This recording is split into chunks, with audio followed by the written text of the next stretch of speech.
একটি গ্রামে আমাদের সকলের সঙ্গে মিলিত হওয়ার কথা ছিল, সেই জায়গায় 18 থেকে 20টা জায়গায় আমাদেরকে দাঁড়াতে হয়েছে বা আমাকে দাঁড়াতে হয়েছে। আপনারা কুমার সুন্দর দৃষ্টিতে দেখবেন, এই সময় বাড়িতে আহার এবং বিশ্রামের সময়।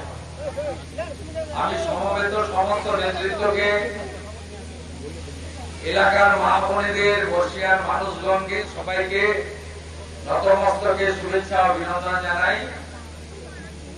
আগামী 23শে এপ্রিল সকাল 7টা থেকে সন্ধ্যে 6টা পর্যন্ত বিধানসভার নির্বাচন।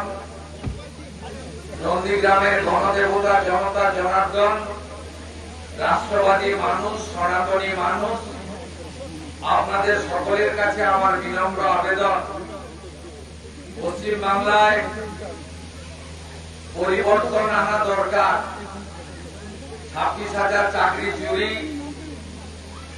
আরজিকর সহ মা বোনেদের উপর অত্যাচার, নারী সুরক্ষা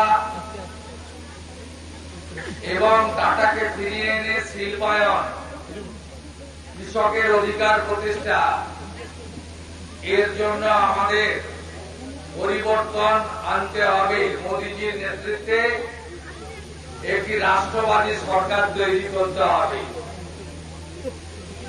আমি আপনাদের সকলকে আমার ইভিএম এ 1 নম্বরে নাম আছে অধিকারী শুভেন্দু, পাশে আমার ছবি আছে, তার পাশে পদ্মফুল প্রতীক আছে।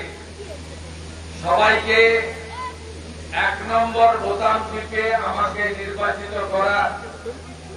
পশ্চিমবঙ্গে যে বিজেপি সরকার হবে, সেই সরকারে যাতে নন্দীগ্রাম তার নির্বাচিত বিধায়ককেও পাঠাতে পারে, তার বিনম্র আবেদন জানাই। আপনারা জানেন, গতবারে মমতা ব্যানার্জি লড়েছিল। আমি আশা করেছিলাম মমতা ব্যানার্জি আবার একবার লড়বেন, কিন্তু তিনি সাহস দেখাতে পারেননি। তিনি একজনকে ভাড়া করে নিয়ে গেছেন বিজেপির কাছ থেকে। কেউ বলেন ভাড়া করে নিয়ে গেছে, কেউ বলেন লোভে গেছে, কেউ বলেন অর্থে বিক্রি হয়েছে, আবার কেউ বলেন অনেক দুর্নীতি আছে, দুর্নীতি থেকে বাঁচার জন্য গেছে, পুলিশ নাকি তাকে নিয়ে গেছে। সে কেন গেছে আমার জানার দরকার নেই, কিন্তু আমিও যেদিন তৃণমূল আজ থেকে 6 বছর আগে ছেড়েছিলাম, বিধায়ক পদ থেকে পদত্যাগ করে সাধারণ মানুষ হিসেবে যোগ দিয়েছিলাম।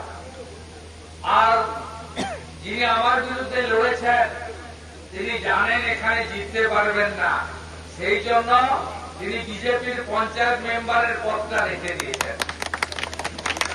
যদি নৈতিকতার প্রশ্নই থাকত, পদ্মফুলের পঞ্চায়েত খাতায় কলমে, বিডিও অফিসে, সরকারি ঘরে, আর জোড়াফুলের বিধানসভার প্রার্থী, এইরকম অনৈতিক আচরণ আমি ভারতবর্ষে কোনদিন কোন রাজনৈতিক লোককে দেখিনি। এটা কি রাজনীতি? গাছের খাবার